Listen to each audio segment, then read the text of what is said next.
Olá, segundos anos. Bom dia, gente.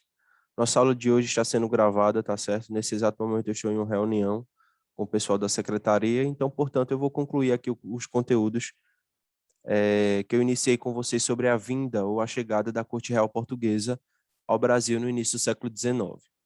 A gente viu aí os motivos, as causas que fizeram com que a família real portuguesa chegasse ao Brasil, foram motivados pelo bloqueio continental de Napoleão Bonaparte, e, consequentemente, a chegada dessa família aqui, da Corte Real Portuguesa ao Brasil, mudou o contexto histórico do Brasil, tanto no aspecto político quanto no aspecto econômico, né? A gente viu que eles fizeram deram, na realidade, várias características ao Brasil, retardaram um pouco a economia com a abertura dos portos, criaram um banco, né, que foi o Banco do Brasil, modernizaram o Rio de Janeiro, criando biblioteca, uma estrutura política voltada ao olhar monárquico, né? Enfim, essas características podem ser revisadas aí na leitura do material, que também estou enviando em PDF, tá certo? Então, a estadia da Corte Real Portuguesa causou um rebuliço danado aqui no Brasil, principalmente no Nordeste, né? Em Pernambuco não foi diferente. A Revolução Pernambucana de 1817 é um exemplo disso, foi um reflexo justamente da chegada e da permanência da Corte Real Portuguesa ao Brasil. Praticamente grande parte dos latifundiários das elites brasileiras estavam trabalhando justamente para manter o luxo da Corte Real Portuguesa ao Brasil. Vamos lá.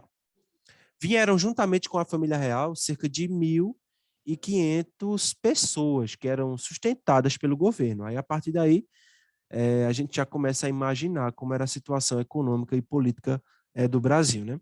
A maioria passou a ocupar os principais postos na administração. O governo de Pernambuco, assim como as das outras províncias, era obrigado a enviar grandes somas de dinheiro para o Rio de Janeiro. A influência da independência dos Estados Unidos, da Revolução Francesa e da independência de algumas colônias espanholas incentivaram os pernambucanos a se revoltarem contra as cortes instaladas no Rio de Janeiro, ocasionando aí justamente a Revolução Pernambucana de 1817, que foi inspirada nos ideais iluministas de liberdade e igualdade. E também na própria Revolução Francesa, que trazia como lema liberdade, igualdade e fraternidade, né? Então, esses movimentos ao longo da história europeia foram justamente decisivos para escancarar essas ideias aqui no nosso estado, tá? O que é interessante de compreender que a Revolução Pernambucana sofreu influência dos ideais iluministas, tão pertinho aqui da gente, em Recife, né? A chamada Revolução Pernambucana eclodiu exatamente em 6 de março de 1817, influenciada pelas ideias iluministas, propagadas aí pelas sociedades maçônicas. No momento da insurreição, como é também chamado, os produtores nordestinos sofriam com a flutuação do açúcar e do algodão no mercado internacional. Após conquistarem a cidade do Recife e derrotarem as tropas defensoras de Portugal, os revoltosos formaram um governo provisório composto por 5 membros.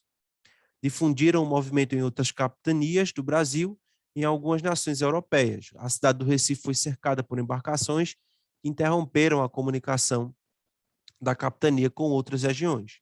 Os líderes acabaram sendo presos e foram mortos, executados. Aí nós vemos aí a questão da Revolução do Porto, né? Ou a Revolução do Vintismo, que ocorreu justamente em 1820. Ela também recebe esse nome de vintismo, em alusão aí ao ano 1820, né? Lembre-se que quando Dom João veio para cá, para o Brasil no início do século XX, ele veio para cá sem, ou melhor, deixou Portugal sem nenhum rei, né? O governo ficou lá no aspecto provisório. Então, consequentemente, a chegada da Corte Real ao Brasil, a estadia por muito tempo da Corte Real Portuguesa ao Brasil acabou que gerando essa revolução que tinha como objetivo a volta imediata de Dom João VI para Portugal, né? Vamos lá. Iniciado na cidade do Porto, no dia 24 de agosto de 1820, cuja burguesia mercantil se ressentia dos efeitos da elevação do Brasil à categoria do Reino Unido de Portugal e Algarves. A gente já vê que os efeitos dessa elevação causou justamente um desconforto na burguesia, principalmente aquela mercantil, né? Entre as reivindicações dessa burguesia, eles exigiam o imediato retorno da corte para o reino, visto como forma de restaurar a dignidade metropolitana, ou seja, voltar a metrópole a ser a dona do pedaço, né? O estabelecimento, e em Portugal, de uma monarquia constitucional e a restauração da exclusividade de comércio com o Brasil, no caso, a restauração do pacto colonial, que o Brasil havia perdido por conta da abertura dos portos, né, às nações amigas. O movimento vitorioso teve como consequências o retorno da corte, à exceção de Dom Pedro I, que permaneceu no Brasil na condição de príncipe regente, e a Portugal no ano de 1821, e diante do progresso aumento da pressão para a recolonização do Brasil, este proclamou a sua independência em 1822. Quando Dom João VI volta para Portugal, ele deixa aqui o seu filho, né, que vai consequentemente permanecer no Brasil, na condição de príncipe regente.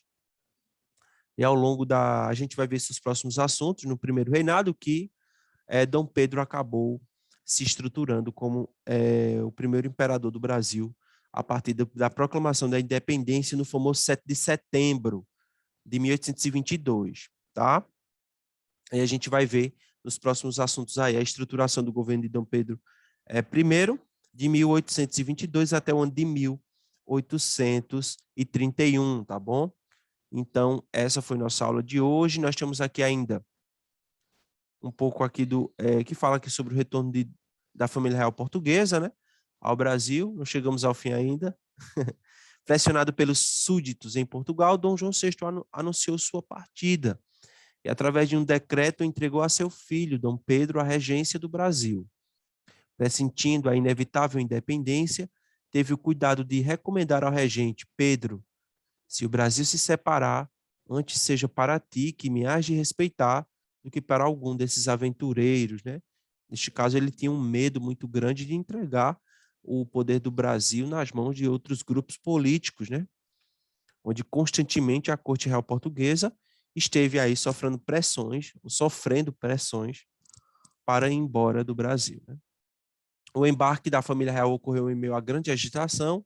Espalhara-se a notícia de que os navios que conduziam a corte estavam repletos de ouro, que o tesouro do Banco do Brasil teria sido saqueado, pelo menos é isso que a história conta, né? Que antes da sua partida ele vai e rouba o tesouro do Banco do Brasil e deixa o Brasil falido nas mãos de Dom Pedro, viu, gente? A agitação teria sido maior se não fosse a ordem de dispersão violenta da população que se dirigia ao porto, feita pelo próprio Dom Pedro. Então, aqui nós temos um fragmento do livro 1808 de Laurentino Gomes, que mostra um trecho dessa partida de Dom João, esse retorno de Dom João a Portugal, né? Dom João partiu do Rio de Janeiro em 26 de abril. Sua comitiva incluía cerca de 4.000 portugueses, um terço do total que o havia acompanhado na fuga para o Rio de Janeiro, 13 anos antes. Conta-se que o rei embarcou chorando de emoção. Se dependesse apenas de sua vontade, ficaria no Brasil para sempre. Porém, uma vez mais, aquele rei gordo, bonachão, sossegado, solitário, indeciso e muitas vezes medroso, curvava-se ao peso das responsabilidades que a história lhe impunha. Muito forte isso, né? O retorno da corte deixou o Brasil à míngua, às vésperas de sua independência. Ao embarcar, Dom João VI raspou os cofres do Banco do Brasil e levou embora o que ainda restava do Tesouro Real, que havia trazido para a colônia em 1808, saqueando, roubando de fato o Tesouro Nacional, o que faz com que a gente interprete que a corrupção no Brasil não é algo novo, né, gente? Não é algo recente, né? Nem de 10 anos, nem de 20 anos atrás, é algo que começou lá na história primária do Brasil, assim que esses povos chegaram aqui, lá por volta do início do século XVI, e estamos aí vivendo e vivenciando ainda esses fatos de corrupção, ainda nos dias de hoje, tá? Isso faz parte aí da nossa história, né? Então, pessoal, vejam só, eu vou mandar esse material em PDF e em seguida também, em breve, nos próximos dias, ainda esta semana, eu mandarei para vocês as atividades, tá? Fiquem com Deus. Qualquer dúvida, vocês, por favor, peçam para que notem, aliás, no caderno, para que nas próximas aulas a gente possa debater, tá bom? Um abraço para vocês e até a próxima aula, gente. Valeu!